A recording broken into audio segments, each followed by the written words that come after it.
నమస్తే, నేను మీ తేజ. సూర్య నటించిన వీరభద్రుడు కరుప్ప ఈ సినిమా రిలీజ్ అవ్వకుండా నిలిచిపోయింది. అయితే అసలు కారణాలు ఏంటి? డైరెక్టర్ రీసెంట్గా ఎక్స్ అకౌంట్ వేదికగా ఒక పోస్ట్ పెట్టి కన్నీళ్ళు పెట్టుకున్నాడు. అసలు ఏం జరుగుతుంది దీని గురించి క్లియర్గా తెలుసుకునేందుకు మనతో పాటు సినీ క్రిటిక్ విజ్ఞాన్ దాస్రి గారు ఉన్నారు. ఆయనతో మాట్లాడతారు. నమస్తే. సో సూర్య సినిమాని చాలామంది ఇష్టపడతారు. మన తెలుగు ప్రేక్షకులు కూడా సూర్య సినిమాలు చూస్తూ ఉంటారు.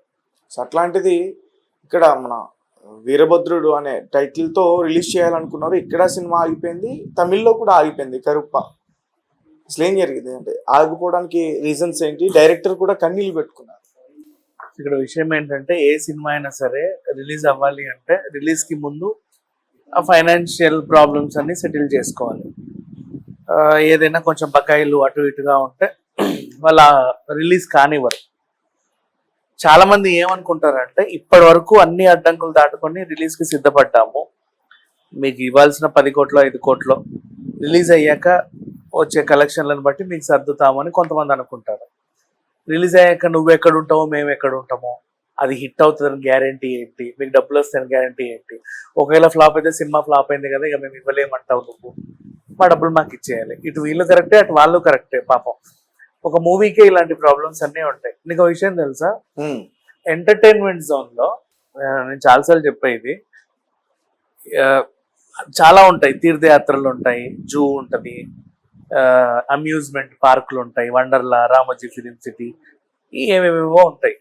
అలాగే సినిమా కూడా అంతే, ఎంటర్టైన్మెంట్ జోన్, డబ్బులు పెట్టి ఆనందాన్ని ఆహ్లాదాన్ని పొందడం.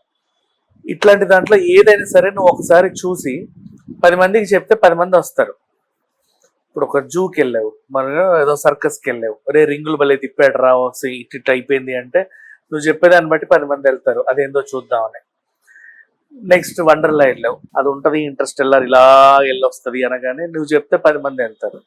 ఫిలిం సిటీకి నువ్వు చెప్తే 10 మంది వెళ్తారు. గోవాకి వెళ్ళొచ్చావు, బీచ్ భలే ఉంది, నువ్వు చెప్తే 10 మంది వెళ్తారు. అదే సినిమాకి వెళ్ళొచ్చావు, ఒరే స్టార్టింగ్ ఇట్లుంటది, ఇంటర్వెల్ ఇట్లుంటది, క్లైమాక్స్ ఇట్లుంటది, ఎవడు వెళ్ళడు, నువ్వు చెప్పావు కాబట్టి. సినిమాకున్న ప్రాబ్లం ఇది.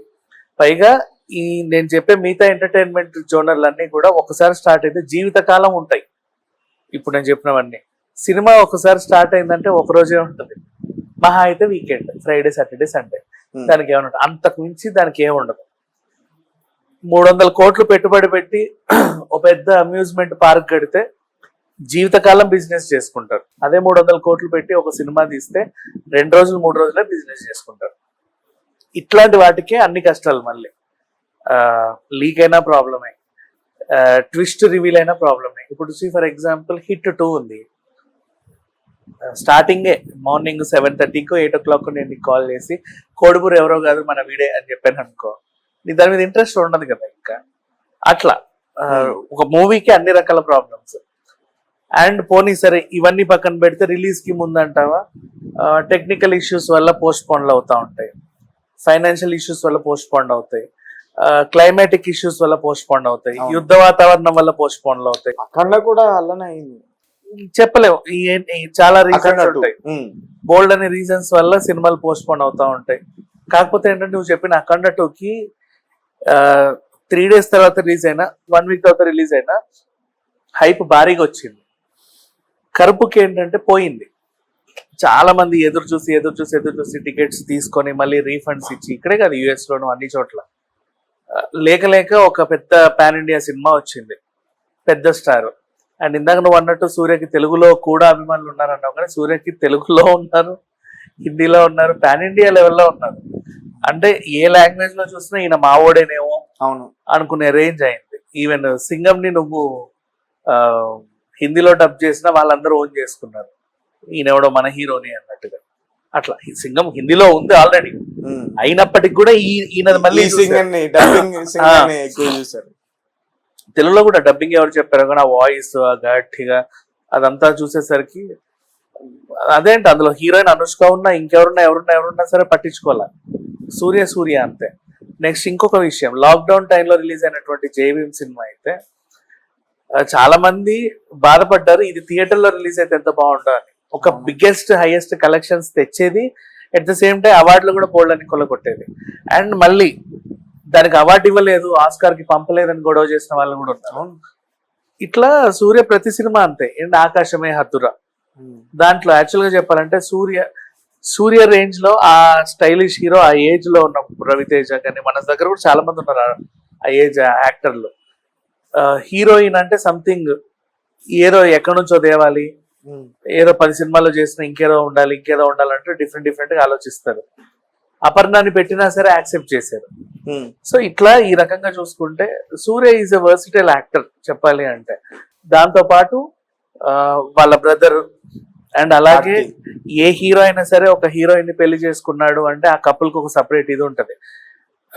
బట్ సూర్య, జ్యోతిక, కార్తి, మళ్ళీ వాళ్ళ బ్రదరు అంటే ఒక టైప్ ఆఫ్ ఫ్యామిలీ మంచిగా ఇండస్ట్రీకి వచ్చింది. Not only hero, as a producer గా బోల్డ్ అన్ని సినిమాలు తీశాడు అండ్ ఇంకా డిఫరెంట్ వ్యాపారాలలో ఉన్నాడు. సో అట్లా అతనికంటే ఒక సపరేట్ స్పేస్ ఉంది.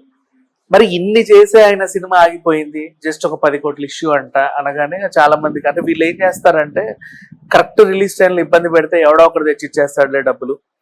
ఇప్పుడు నిర్మాతను ఇబ్బంది పెట్టాం, సూర్య తెచ్చి కడతాడేమో, లేకపోతే డైరెక్టర్ తెచ్చి కడతాడేమో, ఇంకెవరన్నా తెచ్చి కడతారేమో, లేకపోతే ఇంకెవరన్నా ఏదైనా చేస్తారేమో అని అనుకుంటారు. బట్ అలా చేయడం తప్పే. ఈవెన్ అట్లా ఆలోచిస్తే ఒకవేళ వేరే సినిమాలు అనుకుందాం ఫర్ ఎగ్జాంపుల్, అలాగే ఫైనాన్షియల్ సపోర్ట్ చేస్తే సినిమాలు ఫ్లాప్ అయ్యే మేము ఇవ్వలేమని కూడా చాలా మంది ఎగ్గొట్టిన వాళ్ళు కూడా ఉన్నారు. ఫిలిం నగర్ ముందుకు వచ్చి ధర్నాలు చేసిన ఇది కూడా ఉంది. అండ్ ఇక కరుపు విషయానికి వస్తే ఇంతకుముందు తమిళనాడులో ఏ సినిమా అయినా సరే 11:30 తర్వాతే పడేది బొమ్మ ఎక్కడైనా సరే. విజయ్ వచ్చిన తర్వాత జియో పాస్ చేసి పొద్దున్న నుంచి 9 గంటల నుంచి షోలు వేసుకోండి అని చెప్పాడు. అయినప్పటికీ కూడా సినిమా ఆగిపోయిందంటే ఇక ఇంకేం అనలేము. బట్ కొంతమంది మాత్రం అంటే సినిమా నుంచి తెలిసిన వాళ్ళు దాని గ్లిమ్స్ ని అనలైజ్ చేసిన వాళ్ళు కానీ, లేకపోతే ఆ ట్రైలర్ ని చూసి స్టోరీ ఇలా ఉండబోతుంది అనుకున్న వాళ్ళు, లేదా ఆల్రెడీ అవుట్పుట్ కొంచెం చూసిన వాళ్ళు సినిమాకి 5/5 రేటింగ్ ఇస్తున్నారు. And Surya's career biggest performance అని కూడా చెప్తున్నారు. కంగువ తర్వాత అతనికి చాలా ఇంపార్టెంట్ సినిమా ఇది ఇంకా చెప్పాలి అంటే. బట్ ఏంటో అలా అయిపోయింది. ఆకాశమే హద్దురా కూడా ఆస్కార్ కి వెళ్తుంది అన్నారు, అది వెళ్ళలేదు. జై భీమ్ అన్నారు, అది వెళ్ళలేదు. బట్ అట్లీస్ట్ ఈసారి కరుపు అయినా సరే తమిళనాడు నుంచి